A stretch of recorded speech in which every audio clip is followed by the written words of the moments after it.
Guys, ngayong araw nga ay field trip ngayon ni Laya sa school. Nandito na nga rin kami sa bus at papunta na kami sa pupuntahan. Ganito nga itsura namin sa loob ng bus. Medyo malapit lang naman yung pupuntahan. From Quezon City nga from Bulacan, San Del Monte, Bulacan lang. Nandito na nga pala kami. Pinapakita ko nga sa inyo yung bukirin namin. Mamaya-maya nga lang nito ay mag-activity na. Balita ko nga dito ay zipline pang nalalaman. Nagkakagulo na nga yung mga bata dito. Di na nila alam yung gagawin dahil malapit na daw mag-zipline. Tingnan nyo naman si Laya takbo-takbo. Nakita niya kasi yung close friend niya na si Spring. Kanya-kanya na nga silang lakad dito. Papunta na nga pala kami sa activity area. Gagawin na yung unang activity. Bago nga ang lahat ay kailangan munang mag-energy. Si Laya naman dito dahil ang lakas ng tugtog tinakpan yung tenga. Doon na nagsimula ang topak ni Laya. Hindi na siya nakikinig sa amin. Tingnan nyo naman guys, oras na ng zipline dito. Ayaw niya isuot yung ang tawag doon wireless na pang safe. Hanggang sa dito nga guys, nagwala na talaga si Laya. Pinapaintindi namin sa kanya na kailangan namin gawin yun.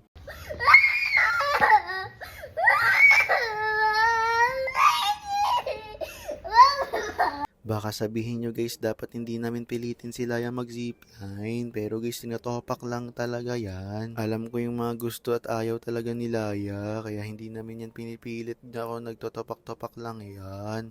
Dito nga, kinausap na ni Mami Lynn ng masinsinan kaya sinuot na yung pang safety handrails. Na-realize na siguro ni Laya dito dahil tingnan nyo yung pagmumukha niya. Na-realize niya siguro na kami na lang maiiwan tsaka mali talaga siya. Dito nga ipapunta na kami. Saan ba yung hahaluin natin? O diba sabi ko sa inyo, kailangan lang talaga ng masinsinan ni Layang usap. Tingnan nyo nga dito guys, magsisipline na kami dito pero nauna lang si Mami Lynn dahil bibidyohan niya kami doon sa malayo sa babagsakan namin. Tuwang-tuwa nga dito si Mami Lynn, hindi na mawari yung pagmumukha niya. At eto na nga kami guys, kami na ang next ni Laya. Bali, kay pwede rin naman si Laya mag-solo at pwede ko siyang kargahin. Pero syempre guys, kahit kaya ni Laya mag-solo, hindi ko siya papayagan. Syempre guys, baby pa yan si Laya guys. Tignan nyo nga dito guys, nalaman niya yung babagsakan natin na puro animals. Kaya eto, sobrang happy na naman niya. Nag-hi-hi pa nga dito sa cow guys at nagpa-picture pa si Laya.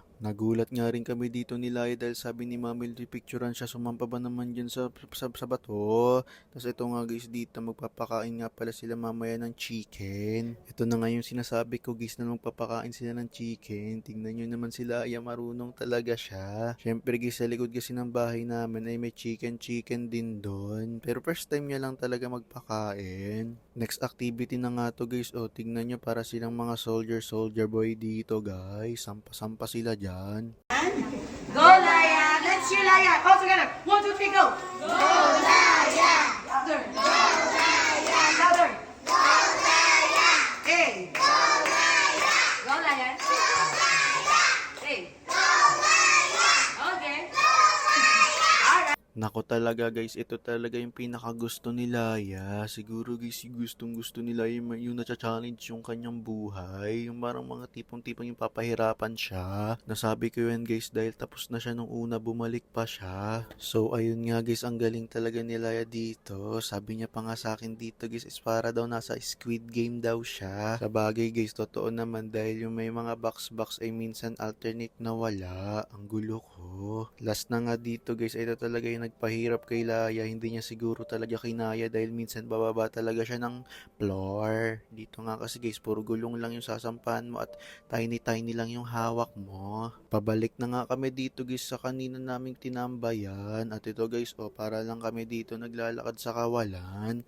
Kakain na kasi kami guys, oras na ng kain, kakain na. Ito nga pala yung munting handog na pagkain sa amin. Meron tayong chicken, pancit at rice. Siyempre guys, kakain din sila yung malamang gutom na rin yan, lalo na tong nakablo na to si Mami Lynn. Tapos na nga pala kami kumain kaya dumiretso-retso na kami dito sa swimming pool. Oras na nga to guys ng pagsiswimming natin. Yes guys, field trip pero magsiswimming tayo dito. May kasamang swimming sila. Ito talaga yung pinakahihintay ng mga kids. Lalo na to si Laya. Dito nga si Mami Lynn, makikisali pa, magsiswimming din siya. Pagkalapag nga sa pool, ang lamig. Si Mami Lynn nahiya pa, ayaw pa tumalon. Kunyari pa siya. Niyaya ko nga rin sila dito na magkayak-kayak din dahil sobrang daming nagkakayak pero mamaya na daw sabi ni Laya gusto niya pa daw ma-enjoy tong solo-solo niya pa kasi dito. Tignan nyo naman sila guys, marunong na talaga mag-swim. Tignan nyo nga rin dito guys, nilulublob na talaga ni Laya yung face niya sa floor. Face sa floor, paano? Nagsawa na nga si Laya sa kabilang pool kaya pumayag na siya dito magkayak. Syempre ako guys, gusto ko rin itry pero sige lang mag-video muna ako.